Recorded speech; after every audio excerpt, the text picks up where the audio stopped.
Evangelio de Mateo capítulo 8, versículo 5. San Mateo capítulo 8, versículo 5 en adelante. Voy a predicar bajo el título La autoridad de Jesús. La autoridad de Jesús. Dice la palabra de Dios: entrando Jesús en Capernaum, vino a él un centurión rogándole y diciendo: Señor, mi criado está postrado en casa. ¿Cómo? ¿Y qué más?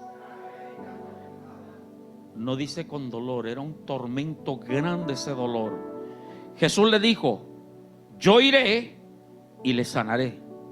Respondió el centurión y dijo: Señor, no soy digno de que entres bajo mi techo. Solamente di la palabra y mi criado sanará. ¿Cómo dijo él? Solamente di la palabra y mi criado sanará. Permítame recordarle que un centurión romano, por lo general, era alguien encomendado sobre una centuria, es decir, un grupo aproximado de 100 soldados que estaban bajo su dominio, bajo su autoridad. Y el versículo subsiguiente, él habla de que tenía criados bajo su autoridad, tenía soldados bajo su autoridad. Y mire lo que dice: porque también yo soy hombre bajo autoridad y tengo bajo mis órdenes soldados. Y digo a este: ve y va, y al otro: ven y viene, y a mi siervo: haz esto, y lo hace.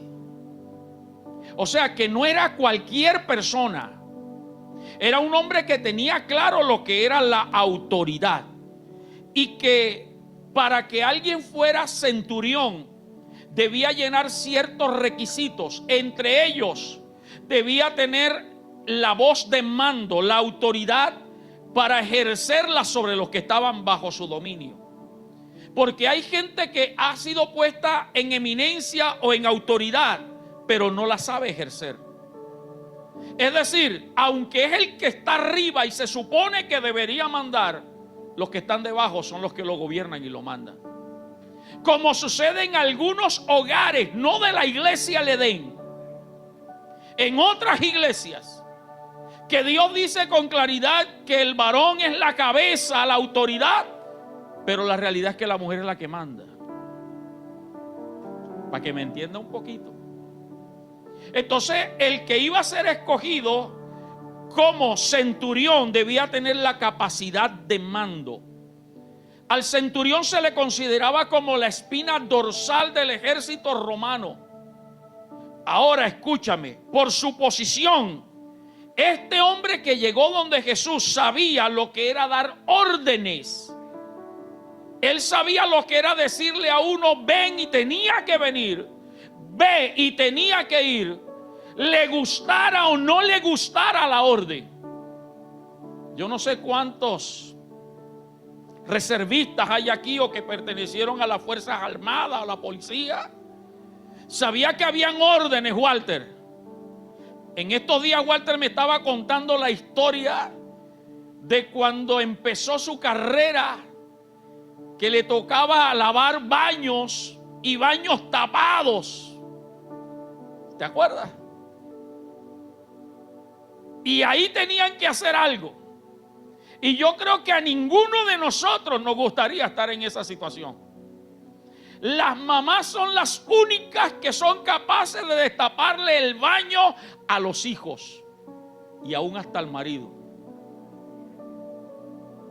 Te estoy diciendo que este hombre sabía lo que era gobernar, lo que era mandar. Le gustara o no le gustara, estuviera de acuerdo o no, la gente tenía que someterse. Y no solamente los 100 soldados que estaban bajo su autoridad, sino el pueblo judío, israelita, porque recuerde que Israel estaba bajo el dominio del imperio romano. Y estos soldados romanos tenían la autoridad por el imperio romano de agarrar a cualquier transeúnte israelita y decirle: coge, llévame el equipaje una milla. Y nadie podía negarse. Aparte de eso, esa es la razón por la cual cuando Jesús iba a ser crucificado, que se cayó, se cansó, lo latigaron para que se levantara y no pudo, con la cruz. Escogieron a un hombre llamado Simón de Cirene para que le llevara a la cruz. Y Simón de Cirene no pudo negarse. Tuvo que cargar una cruz que no era de él. Te estoy hablando de esto para que entiendas, hermano, cuál es la verdadera razón de este texto. Este hombre que era autoridad reconoce que un hombre que está bajo el imperio de ellos, el dominio de ellos, era más autoridad que él mismo. Que él tenía la capacidad de ordenarle a Jesús ir con una actitud como la de Naamán y decir: yo esperaba que tú salieras y me atendieras, o enviarle a alguien para que le dijera: Jesús te manda a decir el centurión, te ordena que vayas a su casa. El contexto de Lucas dice que no fue el mismo centurión, sino que envió mensajeros. Pero más adelante dice que cuando Jesús venía llegando a la casa del centurión, le mandó otros siervos y le dijo: no entres en mi casa, porque yo no soy digno de que entres en mi casa.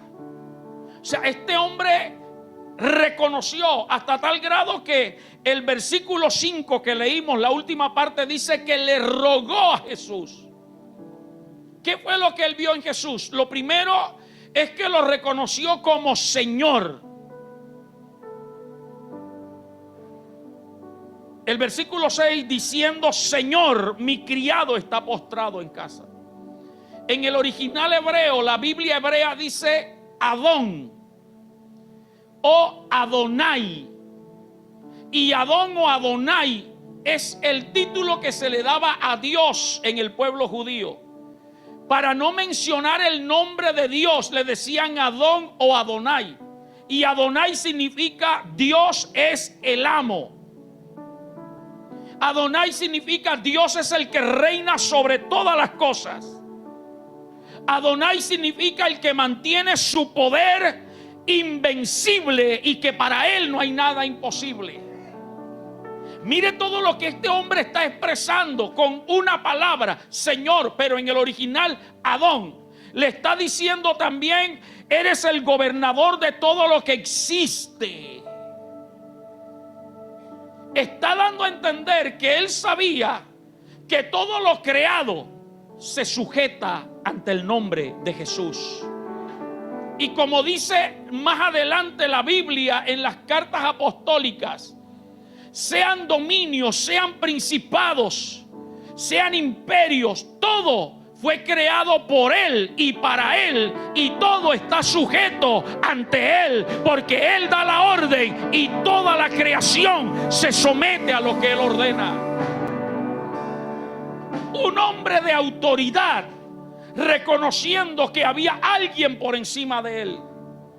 Y no es que él era convertido, era un buen hombre, dice la Biblia en el Evangelio de Lucas, la misma historia.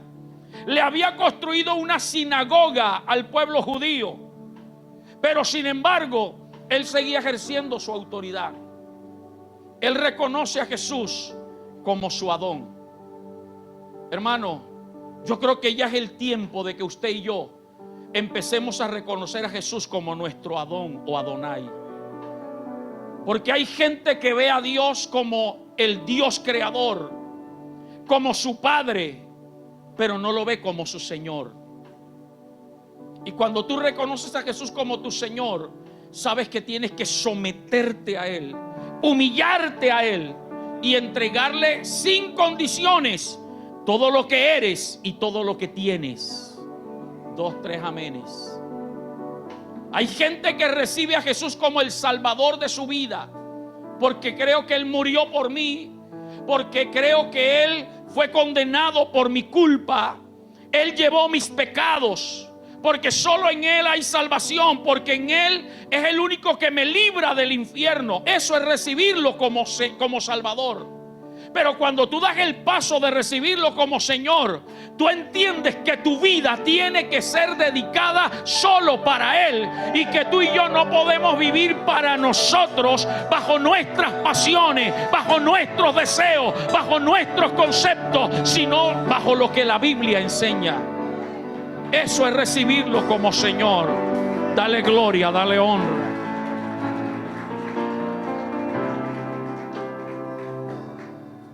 Pero inclusive hay gente que se lo expresa: eres mi Señor, pero hace lo que le viene en gana. Hay gente que reconoce a Jesús como su Señor solo cuando viene a los cultos. Reconoce a Jesús como su Señor solo cuando lee la Biblia o cuando escucha una prédica. Pero ¿qué del resto del día?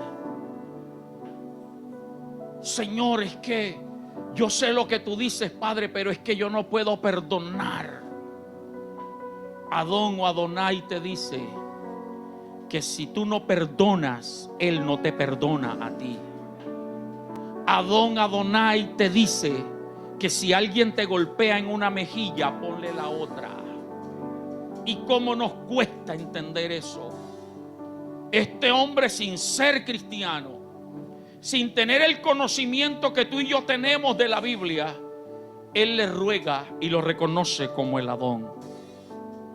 En segundo lugar, este hombre reconoce que la enfermedad que tenía su criado no era algo natural, que había una influencia espiritual. Hermano, y a veces a nosotros como cristianos se nos olvida que nuestra lucha no es contra sangre ni carne, sino contra ¿qué? Contra principados, contra potestades, contra gobernadores de las tinieblas, contra huestes espirituales de maldad en las regiones celestes. En una sola frase: contra Satanás y todos sus demonios. Nos hace falta entender muchas veces que esa enfermedad puede ser procedencia demoníaca, y hay que usar armas espirituales para reprender a ese demonio, orar, vivir en santidad, porque tú puedes ayunar, puedes orar, pero si tu vida no agrada a Dios, no le vas a hacer ni cosquilla a los demonios. Entonces vas a tener que hacer lo que muchos hacen. No, que busca aceite y échale aceite en la boca, porque por allí vi que le echaron una cuchara de aceite y fue libre. No, que échale aceite por el oído. No, que voy a ir donde un pastor por allá, que eso le agarra la cabeza a uno y lo zongorotea para todos lados y lo echa al suelo, y ahí sí voy a ser libre. Cuando tú reconoces la autoridad de tu Señor y tú sabes que tu lucha no es contra sangre ni carne, no necesitas, es más, de que nadie ore por ti, porque Adonai te da la autoridad para echar fuera ese espíritu de enfermedad. Hay que aprender a reconocerlo, hermano. Que esa crisis financiera, después de tantas semanas, meses y años, es porque hay una hueste de maldad que quiere traer ruina, miseria y escasez, cuando a mí la Biblia me enseña que Jesucristo vino para darnos vida. Juan 10:10, para que tengamos vida. Juan 10:10, porque el ladrón no viene, Ana, sino para hurtar, matar y destruir. Esa es la obra del diablo. Pero Cristo vino para que tengamos vida y para que la tengan en abundancia. O sea que no es que seas de mala, no es que seas salado. Por cierto, usted y yo sí somos salados, porque la Biblia dice que usted y yo somos la sal de la tierra. Pero no salado en el sentido que el mundo habla, que todo te sale mal. Salado en el sentido de que preservas y das sabor. Me acordaba en estos días, yo tengo ya varios días, está amaneciendo bien pentecostal. Yo soy la sal de la tierra. Yo soy la sal de la tierra. A ver, lo del Antiguo Testamento, cántelo conmigo. Yo soy la sal de la tierra, sabor a Cristo te vengo a dar. Qué bien, yo estoy para dar sabor, sabor a cristiandad. En esta tierra pequeña, sabor a Cristo te vengo a dar. No es que tú seas salado ni de mala. No es que te la tienen montada. Sí te la tienen montada los demonios. Pero cuando tú tienes claro que Adón tiene poder para echar fuera todo espíritu de ruina, de miseria, de escasez, de desempleo, tú clamas a Él. Cuando veas tanto conflicto en el hogar, hermano, eso no es normal. Déjate de hacer parte de los conflictos. Déjate de empoderarte, mujer. Yo me empoderé y las mujeres no lloran, sino que facturan. Yo reprenda tu espíritu de Shakira.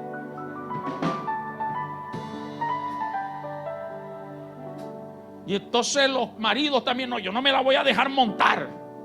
Y los hijos pelean por allá, y la cristiana y el cristiano peleando. Hermano, eso no es normal. Usted tiene el Espíritu de Dios. Pide discernimiento espiritual.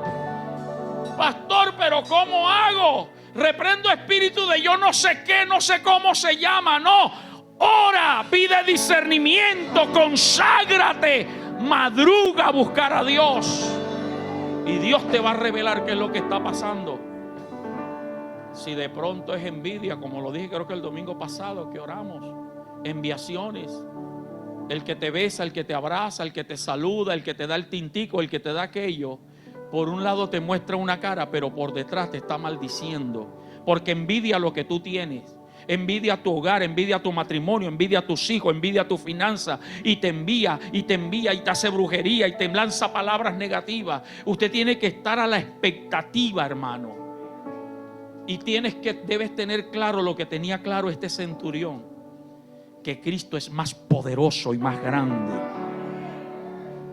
Jesús dijo: en el mundo tendréis aflicciones, pero confiad.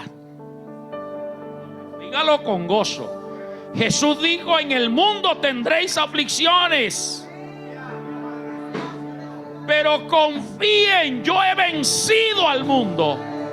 Y no está hablando del globo terráqueo, está hablando del príncipe de este mundo, de Satanás, de los demonios. Por eso dice la Biblia, hablando de Cristo: en breve el Dios de paz aplastará a Satanás bajo la planta de vuestros pies. Cristo derrotó al diablo y sus demonios. Esa debe ser la convicción del cristiano. Este hombre, sin tener el conocimiento, sin tener un predicador, un pastor que les predique esto, él sabía que lo que estaba pasando en su criado no era natural, era espiritual. Ahora, pero si este hombre no era cristiano, ¿cómo este hombre reconoció a Jesús como el Señor y el único que podía hacerlo? Yo estoy seguro que en el WhatsApp antiguo, ¿sabe cuál era el WhatsApp antiguo? Boca a boca. Se regaba la noticia de todo lo que Jesús hacía. Hermano, y cómo nos falta a nosotros creer. Y hay cristianos aquí, no en otras iglesias, que les da envidia lo que Dios hace en su hermano. En vez de alegrarse y aumentarles la fe, pero sé que se porta tan mal, y porque Dios en él sí, no en mí. No, yo no creo que ese fue Dios. Es más, hay gente que no cree. Mire, no sé qué desierto sea. Yo no sé si usted hace unos par de meses atrás escuchó que Dios había usado al apóstol Esteban Acosta, el pastor de la iglesia La Unción, para resucitar un muerto en un culto que le dio un infarto. Escuché hace 2 semanas o una semana que se murió del corazón la persona.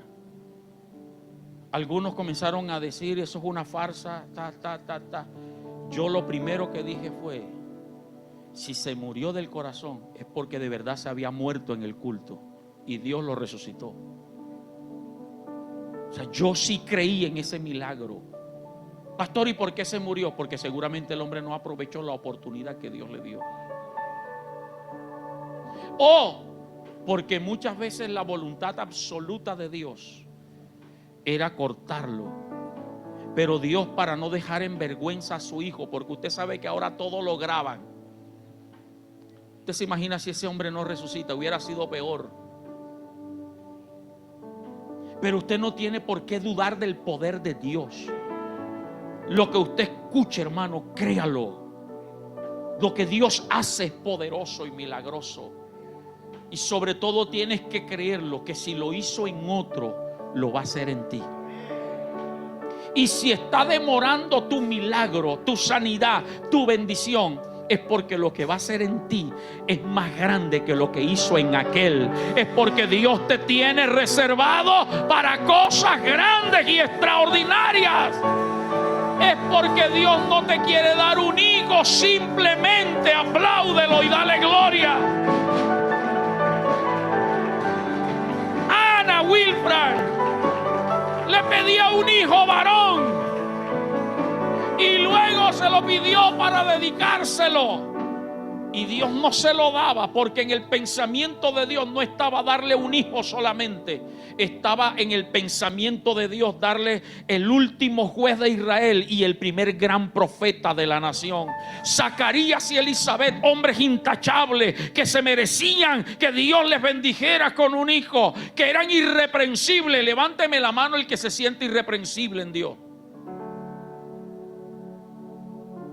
Este par de ancianos eran irreprensibles. Lo dice la Biblia. Nadie los podía juzgar. Eran cumplidores de la ley. Pero ya estaban viejitos y Dios no les dio un hijo. Y cuando Dios les promete un hijo, le dice: tu oración ha sido escuchada. Siempre lo he dicho, estoy seguro que ese par de viejos ya ni pedían por un hijo. Pero era que Dios estaba esperando el momento preciso, porque Dios no les iba a dar cualquier hijo. Les iba a dar la voz del que clamaba en el desierto, el que iba a preparar el camino de Jesús. Y como Dios estaba buscando, esperando el kairos, el tiempo preciso, y buscando una muchacha como las que hay aquí en la iglesia le den, que se guardan para Dios, que no andan furungueando por allá, ni ennoviadas por allá. Dios anda buscando gente. Hay una gloria que Dios va a derramar, pero si tú quieres que te la dé, tienes que ser como María.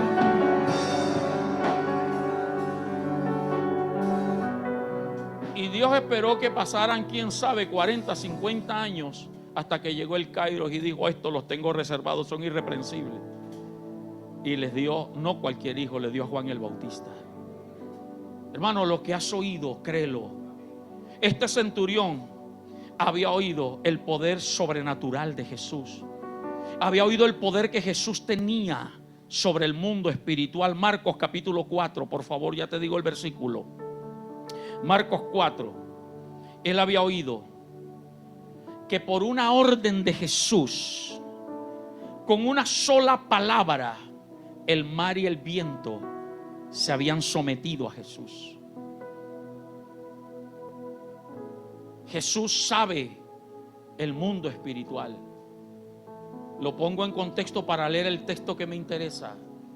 Jesús le dice a los discípulos: pasemos al otro lado, y se montan en una barca. Cuando van en medio del mar, Jesús se acuesta a dormir, cansado, porque Jesús se cansaba. Y se levantó una fuerte tempestad, y las olas anegaban la embarcación. Pedro, Juan y Jacobo, y quién sabe cuántos más, eran expertos en la mar. Trataron de salvar la nave, de controlar la vela, de ver cómo salvaban. Ellos eran expertos en lo que hacían. Cuando ya no pudieron, fueron a buscar a Jesús y le dijeron: Jesús, no tienes cuidado que todos morimos aquí. Jesús está tranquilo con tu problema. Yo no sé si usted alguna vez le ha pasado. Yo hace muchos años yo lo hacía, ya aprendí. Yo salía al patio y miraba al cielo: Dios, ¿dónde estás? No te oigo. Parece que estás dormido. Ahora sí entiendo, Él sí está tranquilo. Dormido, por decirlo de alguna manera, porque Él sabe que tu problema y mi problema no nos van a destruir. Cuando lo despiertan, mire lo que Él dice en el versículo 39. Y levantándose reprendió el viento y dijo al mar: ¡calla! enmudece y cesó el viento y se hizo grande bonanza.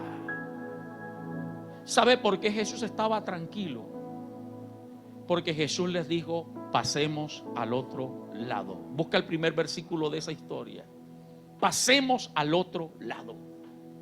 Y si Jesús dice pasemos, aquel día cuando llegó la noche les dijo: pasemos, ¿a dónde? Toca al que está a tu lado y dile: Jesús te dijo que vas a pasar al otro lado. Pastor, ¿cuándo me lo dijo? Entonces, ¿qué vienes a buscar aquí?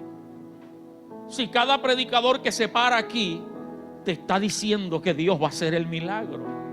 Cada vez que tú lees la Biblia, si es que la lees, vas a encontrar promesas de que Dios lo va a hacer. Y no importa el viento que se te levante, hoy vamos a pedirle a Jesús que dé la orden. Y yo creo que el mar y el viento se van a calmar en el nombre de Jesús. Y todo lo que se ha levantado contra nosotros se va a aquietar. Jesús, di la orden y el mar se va a aquietar. Yo creo que también este centurión había escuchado Marcos 5, ya te digo el versículo, que por una orden de Jesús un endemoniado había sido libre. Lo pongo en contexto antes de leer el texto. Jesús, cuando llega al otro lado, y esa es la razón por la cual el viento se le levantó. Mire que estoy en el capítulo anterior, el 4, se levantó la ola, la tempestad. Ahora paso al capítulo 5. Cuando Jesús llega al otro lado y pone un pie fuera de la barca, dice que viene de los sepulcros un hombre endemoniado, que el contexto dice que Jesús le preguntó: ¿cómo te llamas? Él le dijo: Legión me llamo, porque somos muchos. Cuando se habla de legión, se habla del concepto romano de aquel tiempo, que eran aproximadamente 5,000 a 6,000 soldados. Lo que quiere decir que este pobre hombre tenía entre 5,000 y 6,000 demonios metidos en su cuerpo. Mira al que está a tu lado y dile: ¿cuántos tienes tú? Respóndale y dígale: hay poder. Yo tengo a Cristo. Para que vea que en un solo cuerpo humano, este hombre estaba desquiciado. Este hombre dormía en los cementerios, en los sepulcros. Se necesita estar desquiciado para dormir en un cementerio. Este hombre andaba chillando, dando voces. Nadie lo podía atar ni con cadenas ni con grillos. Las desmenuzaba, las rompía. Los demonios dan fuerza y dan poder. Así que deje de estar metiéndose con los locos por ahí. Esos locos tienen fuerza. Los demonios lo habían llevado a un estado tal que andaba desnudo y no se avergonzaba. Cuidadito con los que les gusta mostrar las teticas, las piernitas y la espaldita, porque eso es lo que les gusta a los demonios. Así estaba. Mire, tan grave era el asunto, para que usted se dé cuenta cómo los seres humanos podemos contener tanto demonio, pero los animales no. Los demonios, cuando Jesús los expulsó, les dijo: permítenos entrar en ese hato de cerdos. Y creo que eran 2,000 cerdos que había. Y cuando Jesús le dio permiso a la legión de demonios, los 5,000, 6,000, que se metieran en los cerdos salieron chillando, corriendo, y se tiraron por un despeñadero al mar y se mataron todos. Si eran 2,000 cerdos y 6,000 demonios, ¿cuántos demonios por cerdo? 2 demonios. 3 demonios, ¿verdad? 3 por 2, 6. 3 demonios. Los cerdos no pudieron resistir 3 demonios. Este hombre tenía 6,000 él solo. La gente le tenía miedo. Pero cuando este endemoniado ve a Jesús, él corre. Yo me imagino los apóstoles, si le tuvieron miedo a la tormenta, al ver que ese loco venía para encima. ¿A cuánto les ha encaminado un loco aquí? A ver, levánteme la mano.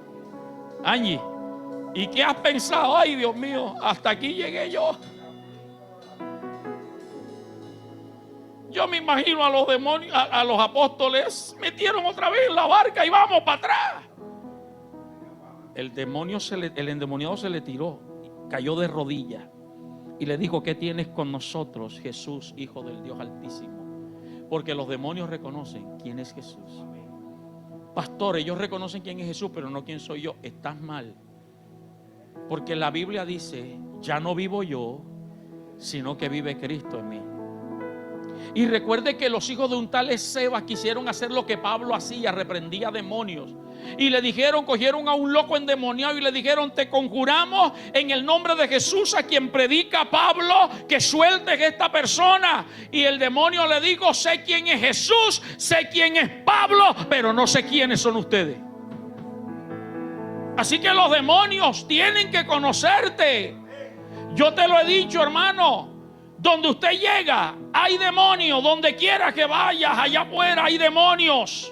En el trabajo hay demonios. Alrededor de tu casa hay demonios. Espero que dentro de tu casa no, pero por lo menos alrededor.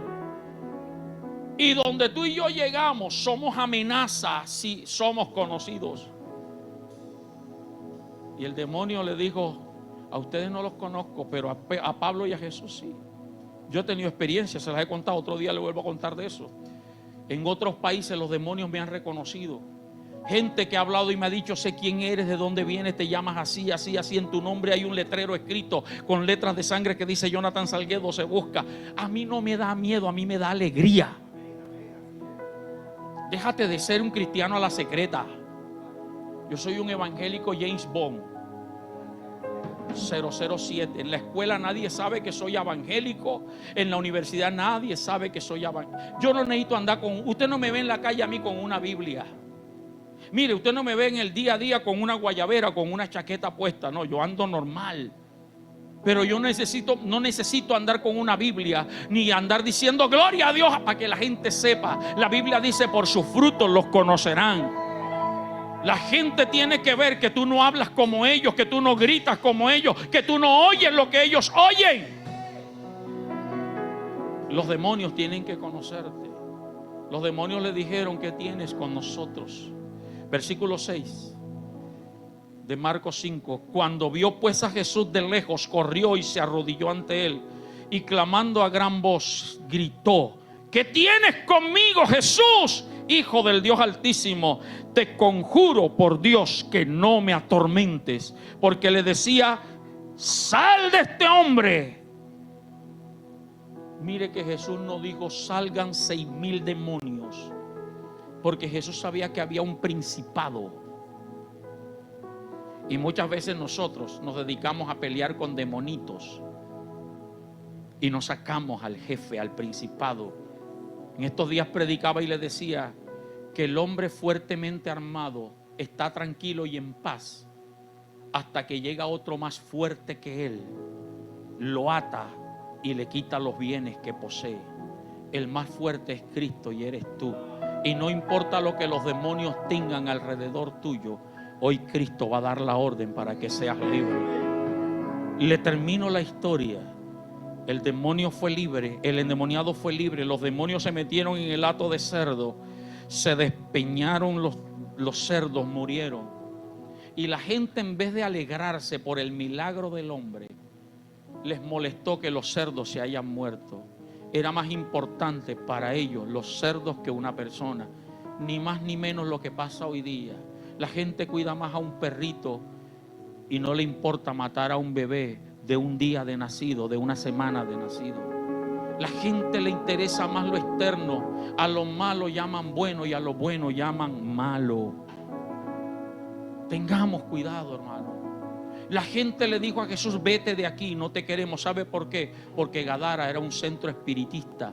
Gadara era un lugar donde la brujería se practicaba, y por eso ese hombre lo tenían así como estaba, y quién sabe cuántos más. Jesús se tuvo que ir de allí. Y el endemoniado le dijo: yo quiero irme contigo. Jesús le dijo: no, quédate aquí y cuéntale a los tuyos lo que hoy ha pasado. Pero este hombre no era como los cristianos evangélicos de la iglesia El Edén. Los cristianos evangélicos de la iglesia El Edén vienen el domingo: gloria a Dios, aleluya, estoy lleno de Dios, pero no lo comparten con nadie. No evangelizan a nadie. vienen solitos a la iglesia y no invitan al otro, al otro. Es más, les llegan visitas y las visitas los detiene a ellos allá y ellos no. Jesús le dijo: quédate aquí, cuéntale a los tuyos, a tu familia. ¿Sabe lo que él hizo? Llenó Decápolis con toda la palabra del Señor. Decápolis es Deca 10, polis ciudad. 10 ciudades. Se volvió en un evangelista el hombre. Recuerda el capítulo 4, la tormenta. Esa era la razón por la cual el diablo no quería que ellos llegaran allá. Si tú tienes una tormenta, es porque un milagro te está esperando. 10, 20 entendieron esto. Dile al que está a tu lado: hay una tormenta esperando. Hoy se va a oír la voz del cielo que va a decir: calla, enmudece. Se va a oír la voz del cielo que va a decir: deja libre mi casa, mi familia. Espíritu inmundo, te vas de mi casa en el nombre de Jesús. Yo creo que este centurión había escuchado también, en tercer lugar, que por una orden de Jesús, un pez milagrosamente se le había aparecido una moneda en la boca. ¿Cuántos dan gloria a Cristo? Mateo 17, por favor. Ya te digo el versículo. Mateo 17. Jesús llega a Capernaum, si mi mente no me traiciona, tantas ciudades que leí hoy y ayer. Y le vienen a cobrar, Walter, los impuestos. Yo creo que ese gobierno era como él. Vamos a dejarlo ahí. Pedro, le dijeron: tú y tu maestro no han pagado los impuestos. Pedro le dijo: sí los pagamos. Y Pedro va donde Jesús le dice: allá está el cobra diario, allá está la DIAN. Por cierto, si usted no ha presentado la declaración, procure presentarla, no juegue. No, que yo no tengo que declarar. Si te llegó la información, y revisa el correo, que no te sorprenda como ladrón en la noche. Anderson, ¿cómo estoy yo? ¿Seguro? Ok. ¿Cómo está la iglesia? Ok. Allá está la DIAN y el cobradiario. Y Jesús le dice a los discípulos: oigan, ¿de quién se cobran los impuestos? ¿Del hijo del rey o de los criados? No, de los criados. Yo soy el hijo de Dios y esta gente viene a cobrarme impuestos. Sin embargo, para no ser causa de tropiezo, Pedrito, coge esta caña y vete a pescar. Y mire lo que dice en el versículo 27, capítulo 17. Jesús es tan bueno, hermano. Paga el IVA, paga la retención en la fuente. ¿Qué más? ¿Qué más hay que pagar por ahí? ¿Cómo? El predial. Déjate haciendo el loco. Déjate estar envenenando el contador de la luz. Sí, porque hay cristianos que... no, aquí una mañita, aquí nada más una mañita. Ahí en esa mañita está metido el diablo. Y lo que no pagas en luz, el diablo se te mete por otro. Vamos a dejarlo ahí. 17:27. Sin embargo, dijo Jesús, para no ofenderlos, ve al mar, Pedro, y echa el anzuelo, y el primer pez que saques, tómalo, y al abrirle la boca hallarás un estatero, una moneda. Tómala y dásela por mí y por ti. Ahora, lo impresionante de esto es que ¿a quién le está hablando? ¿A quién le dio la orden? ¿Y usted sabe quién era Pedro? Pedro era un empresario de pescadería. Pedro tenía embarcaciones. Pedro pescaba con trasmayos. Pedro no pescaba con anzuelito. O sea, que era mayorista.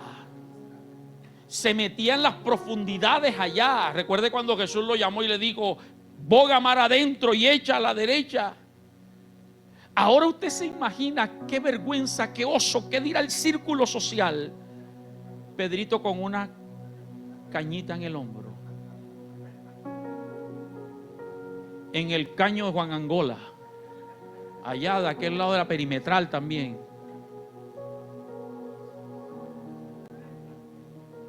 ¿Sabe que usaba uno?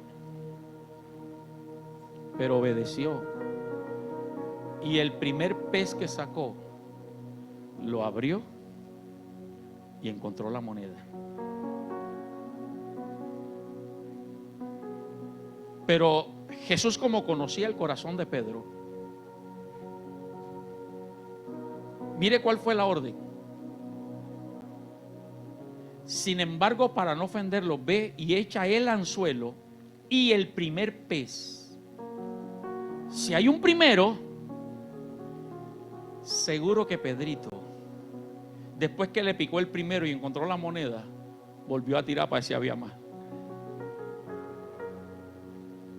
Y no, en el primero nada más.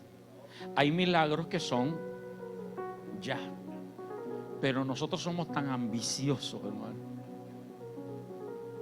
No, es que aquel le hizo, Eugenio, voy a ser igualito como él. Pero a dónde voy, ¿qué hizo Jesús?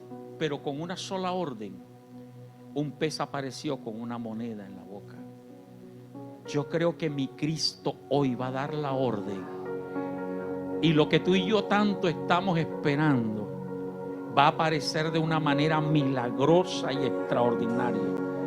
No te afanes, agarra tu cañita de pescar, que yo agarro la mía, y no importa lo que Él nos diga que hagamos, esa provisión, ese empleo, ese negocio, Dios lo va a hacer. Pero solo cree, porque al que cree todo le es posible. Voy terminando. Yo creo que este centurión romano, cuarto y último, había escuchado que por una orden de Jesús, una sola palabra, la higuera se había secado. Mateo 21. Jesús no solo se cansaba, ya te digo el versículo. Jesús no solo se cansaba, Jesús también le daba hambre. Mateo 4. No solo cuando ayunaba, sino en su día a día. Él tuvo hambre y vio una higuera frondosa, hermosa, y metió la mano para agarrar un higo y comer de ella. Y mira lo que dice el versículo 19 del capítulo 21, 19. Y viendo una higuera cerca del camino, vino a ella y no halló nada en ella, sino solamente hojas. Y le dijo: nunca jamás nazca de ti fruto. Y luego se secó la higuera. Pastor, ¿y por qué la maldijo? Porque hay un texto en otro evangelio que dice: no era tiempo de higos. Jesús sabía que no era tiempo de higos, y aunque no era tiempo de higos, la higuera estaba mostrando apariencia. Esto tiene muchas enseñanzas, te digo una: déjate de estar aparentando una cosa en el templo y otra allá afuera. Porque cuidado cuando Jesús meta la mano para coger fruto, amor, gozo, paz, paciencia, benignidad, bondad, fe, mansedumbre, templanza, encuentre rencor, resentimiento, odio, altivez, orgullo, vanagloria, mentira, engaño, y te va a maldecir. Porque cuando Dios maldice, solo el mismo Dios puede cortar la maldición. Hay maldiciones que los pastores, ni los apóstoles, ni los profetas, ni los evangelistas, ni nadie puede cortar. Yo puedo, en el nombre de Jesús, romper maldiciones generacionales. Escúchame, pero yo no tengo poder para romper maldición financiera de nadie. Ningún predicador puede romperte maldiciones financieras. Te podemos hablar del camino, pero solo tú. Porque dice Malaquías capítulo 3, versículo 10: traed todos los diezmos al alfolí. Hay alimento en mi casa, y probadme a ver si no les abro las ventanas de los cielos. Derramo bendición ¿hasta cuándo? Y el versículo 11 dice: y reprenderé también por ustedes al devorador. Ningún predicador puede reprender. Déjese de estar creyendo en fábulas, en ilusiones. Venga que voy a orar para que Dios le dé prosperidad y bendición y reprendo al diablo y pacta y trae una ofrenda aquí. No, diezmo y fidelidad en ofrenda. El día que usted vaya a sembrar y a pactar, como el día de hoy, que es el socio, los socios de fe, es porque usted ama la obra de Dios y porque usted lo ha entendido. Amén. Se acabaron los amenes. Dios da la orden para que los que no diezman, diezmen, Señor. Jesús, con una sola palabra, la higuera se secó. Y esto lo había escuchado el centurión. Ahora, este conocimiento, volvamos a Mateo 8, donde estábamos. Este conocimiento de la autoridad de Jesús hizo que el centurión expresara una de las fees que más impresionó a Jesús en su vida terrenal. Mira lo que dice el versículo 8. Respondiendo el centurión y dijo: Señor, Adón o Adonai, no soy digno de que entres bajo mi techo. Solamente di la palabra y mi criado sanará. Yo no necesito que tú entres y lo unjas, le pongas la mano. No necesito que tú lo abraces. Con una palabra tuya es suficiente. Él reconocía que el que estaba allí tenía autoridad sobre toda parálisis. Tenía autoridad sobre todo tormento y dolor. Alguien diga amén. Si tú lo crees conmigo, levanta tus manos y di: yo también creo que una sola palabra de Jesús bastará. Póngase de pie. Póngase de pie. Yo no sé lo que estás pasando. Yo no sé lo que estás atravesando. Yo no sé qué está sucediendo. Pero si hoy tu fe mueve el corazón de Jesús, Él va a dar una sola palabra. Versículo siguiente, quédate así de pie, por favor. Él le dijo: porque también yo soy hombre bajo autoridad y tengo bajo mis órdenes soldados, y digo a este: ve y va, y al otro: ven y viene, y a mi siervo: haz esto, y lo hace. Y mire la respuesta de Jesús, versículo siguiente.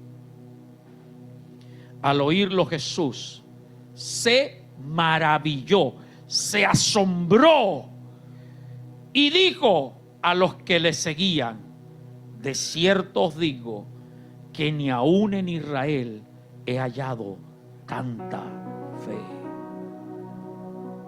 ¿Usted recuerda que el apóstol Luis en estos días predicando dijo: la fe no es evangélica, la fe no es católica, la fe es simplemente creer en la grandeza de Dios?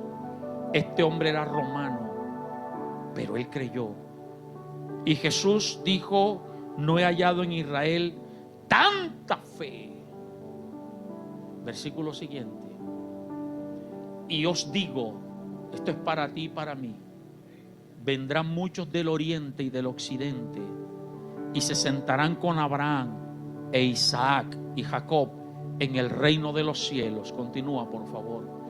Mas los hijos del reino, o sea, los israelitas, serán echados a las tinieblas de afuera. Allí será el lloro y el crujir de dientes. Sigue, por favor. Entonces Jesús dijo al centurión: ve, y como creíste te sea hecho. Y su criado fue sanado en aquella hora. Con una palabra, tú lo creíste, vete tranquilo. Pero a veces creemos en el culto, pero cuando salimos allá la fe se fuma. Pastor, porque sigo viendo el problema.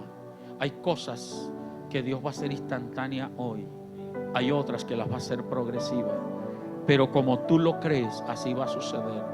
¿Qué creyó él? Di una palabra y ese hombre se va a levantar. Jesús le dijo: así como lo creíste, así te será hecho. ¿Tú qué vas a creer hoy? ¿Hasta dónde vas a creer? ¿O vas a creer en la grandeza y lo sobrenatural de Dios? Cierra tus ojos, por favor.